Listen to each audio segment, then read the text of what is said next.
Welcome to a space where we aim to empower and encourage all of our listeners to strive for inclusive excellence. By hearing other stories, we can bridge gaps across differences to foster empathy and to value others' lived experiences to enhance our shared existence.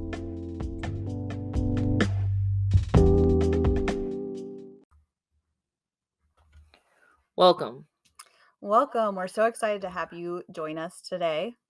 And with this being our first podcast, we want to tell you a little bit about who we are and what shared existence is. So, to get started, I'm Barb Hansen, and I have just a little over 17 years of experience working in education. I started off as a paraeducator, and as my career advanced, I had experience working as a college access counselor, student support services director, and most recently as a culture and climate transformation specialist, where I oversaw the district's programming and supports for those experiencing homelessness in foster care, as well as did a lot of work around equity.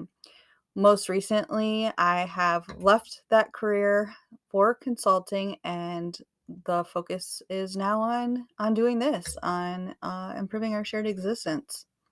And I'm Cynthia Jeffers. I have a career background in sales and management, especially in the telecommunication industry. I've recently pivoted to consulting and coaching around diversity, equity, inclusion to have a more sense of belonging in spaces for the people we serve. It's just one of those things that we felt that it was definitely necessary and needed to have this type of business in our environment. And so how we came to that place of pivoting, of leaving our careers, our places of comfort, the areas that we felt we were an expert in and had been for nearly 2 decades. Uh, let's talk a little bit about our why, right? Let us share about some of our personal experiences. So for me, growing up in Wisconsin, primarily in Milwaukee, it was very diverse. However, it still had its challenges. Um, the city still was very segregated for the most part. And even though I learned how to navigate within those spaces, by the time I got to my professional career, there was still spaces that it felt very uncomfortable. Um, so in my tenure, I tried to do the best I could to create spaces that were inclusive, uh, whether it was diversity, um, and made the employees have equitable opportunities. So, Cynthia, when you say, navigating these systems, can you tell them a little bit with uh, what you're alluding to? What's your identity? How do you identify? I am a Black woman who identifies as a lesbian. Okay, so when you're talking about navigating these spaces, what parts of your identity were you referring to as creating some of those challenges or impacting that sense of belonging? In my career, there were not a lot of African Americans in the leadership roles, and if there were in those spaces, however, they would not um, be identified with the same sexual orientation. So it just became very clear to me that I wanted to have um, more people that identified and looked like me in these spaces to have also a voice to be heard. What about you? So my story, I think, goes back as well to my childhood. I grew up as a white girl in a white community surrounded by people that looked and lived a lot like me. There was not diversity, and I don't recall engaging with others who were much more diverse. And it had tremendous impact on my ability to understand cultural differences. It was when I was in my early 20s, and I moved to Omaha, where I had a opportunity to really grow my intercultural competence by immersing myself in a space that I was now one of. Walking into a meeting that all the other staff were of a different race was for the first time in my life that I thought about my skin color, which probably most white people can relate to, but for others, that's not necessarily the case. Correct. Too often I would walk into spaces where I would be the only black person, um, whether male or female, and just would make me feel very uncomfortable. Whether that be in my classrooms, growing up in school, in my work profession, or sometimes just restaurants. It was always an opportunity to feel that isolation. Right. And so that realization of race or your color of skin came much earlier for you than it did for me. Correct. And that allowed me to start to identify that not in every space that you would be included or it felt equitable. And I started to learn that early on. So I had to gather skills and learn how to navigate within those spaces where I did not see or feel that people identified as me, like me. And it became a mission to have these create safe spaces in places that I was going to be involved in. Right. And so as I progress in my journey, and I'm still on that journey because nobody gets to a place of arrival. There's always more work to do.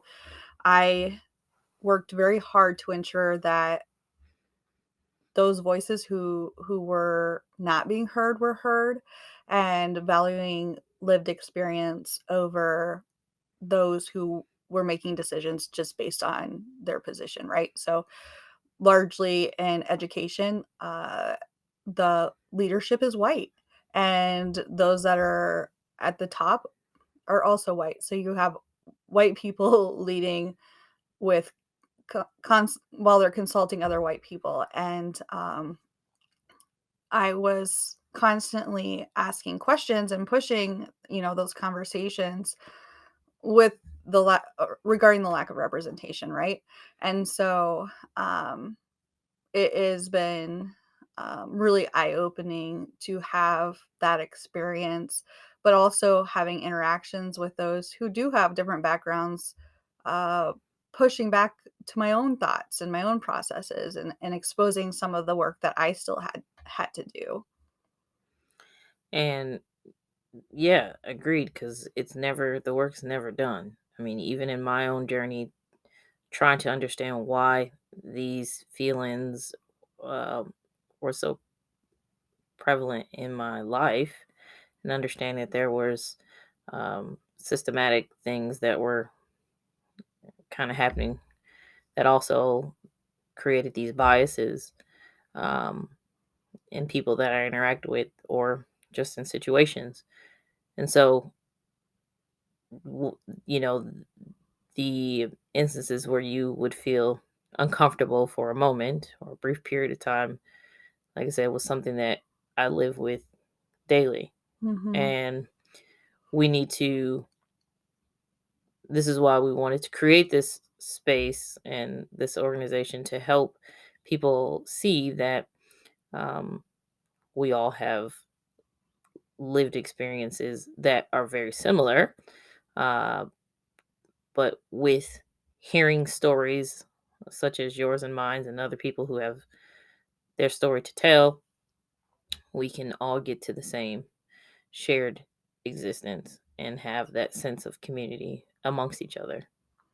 And we're not here acting like we know everything or have the solution, or are, um, all knowing. There have been and are people that have been doing this work and leading this fight forever. And so the amount of work that needs to be done, we're not minimizing. We just believe strongly that in hearing other people's experiences, we can grow in our understanding and grow in our empathy, and ultimately just be more proficient in that uh, intercultural development. We are hopeful that as we share our journey and share others' journeys, that we can stop generalizing people by how they identify, whether it's race, culture, religion, and so forth. because I think even by design, it's structured that we feel a type of way about those who live or look different than us. And there's work to be done in that as well. And we'll talk more about that in our series. But what really kind of launched this into action from just a plan or a conversation is the experience we've had with our youngest, and as a Black child in the school system, how we were watching how the biases in everyday systems cause tremendous harm.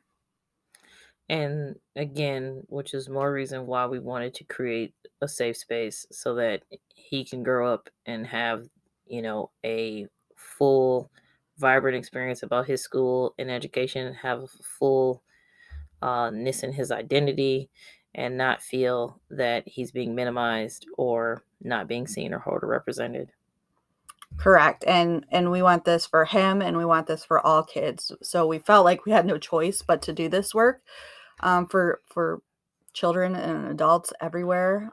People all deserve to have that sense of belonging, to be safe in those spaces, and help people that are well intending to see and understand that the role of implicit bias, based on their experiencing and based on their programming, can and does cause harm. And how can we change that? How can we help people reprogram how they view those differences and how they look at others whose experiences may not be the same as theirs?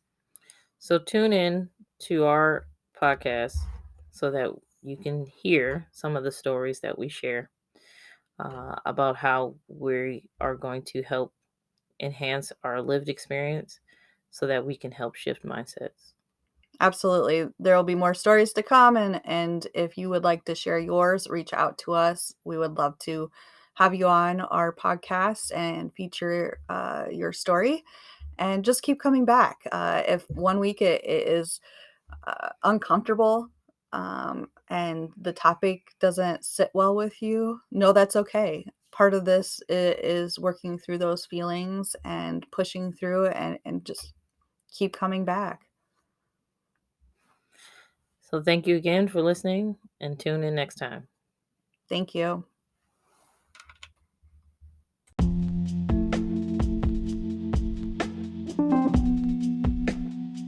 Be sure to follow and come back as we explore people's experiences. Also, follow us on social media. You can find us on Facebook, Instagram, Twitter, and TikTok as Shared Existence LLC.